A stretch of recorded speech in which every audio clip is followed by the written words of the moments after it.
And there were so many of us, doing a show. So it was almost like college, where, you have all these people who are all the same age, experiencing the same thing at the same time, and people from all over the world, and for the first time in my life, I had contact with women from the African diaspora that I had never had before, women from South America, women from Nordic countries.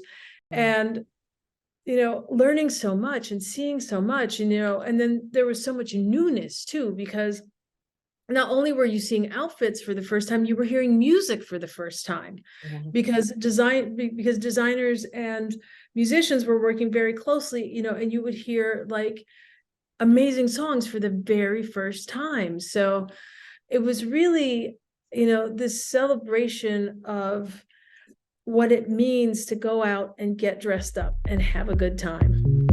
I get so much joy from fashion, and I get so much joy from so many parts of it, and specifically, the whole process of making clothes. What, like most people now don't grow up in a house where, a human being sits there and sews clothes. So for me, the choosing of the fabric, the cutting of the pattern, the smell of the muslin ribbon, the sound of the scissors, the rhythm of the sewing machine, all those things to me are like, this long celebratory ritual. And then, I love theater and I love art. I was an art student. So there's so many influences that go into every outfit and into every fashion show. And it really, that time, it was just so joyous. And then the other thing is that it was, in the day, very precise.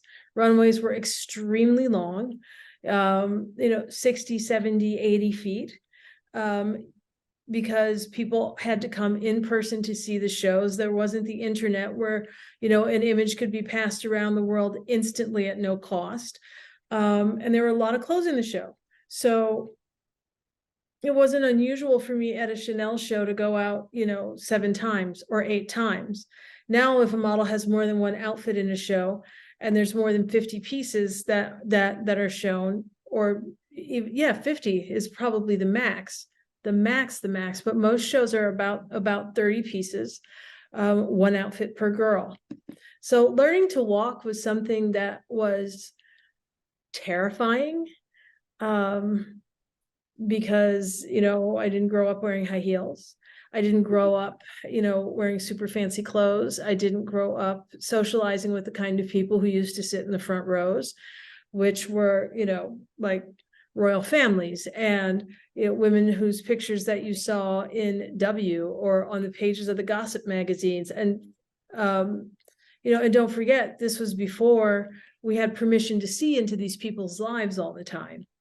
So, it was in many ways very daunting, but it was a great education.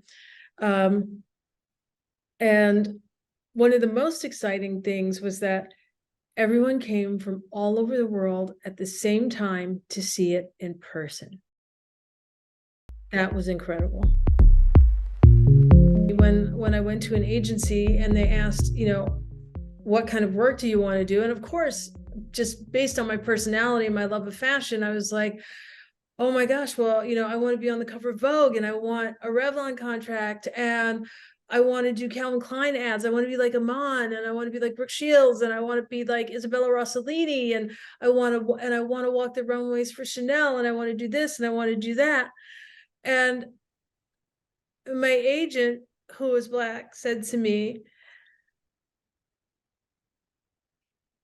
we'll be able to do a lot of it, but there's so much of it that's just not for Black girls. You're not going to get a cover. You're not going to get advertising money. So my expectations were being managed from day one. And you did accomplish those things. Yes, I did. Because the only way you can get paid for the job is you have to know how to do the job, and you have to know how to do the job really well. So then you just become a student of the game. If you want to win, study the game, don't cheat the game, win the game. One of the most poignant stories that I ever heard was a woman came up to me and she said, I just want to let you know that when I moved to this country, my mother said to me, she sat me down, she said, "You're never going to be considered attractive here. So, I don't know if you're gonna, she said, I don't know how that's gonna impact your chances of getting married. I don't know, how school is going to feel for you. Don't expect to be always included or, to be able to do to do things that the other teenage girls are going to do because, you're just not considered attractive." And she told me that was the year that my Elle cover came out. And she said, that cover came out and I went to my mom and I said, "Mom, if she's beautiful, I'm beautiful." And she kept that cover on her wall all the way through high school. And she said, "Seeing you there saved my life."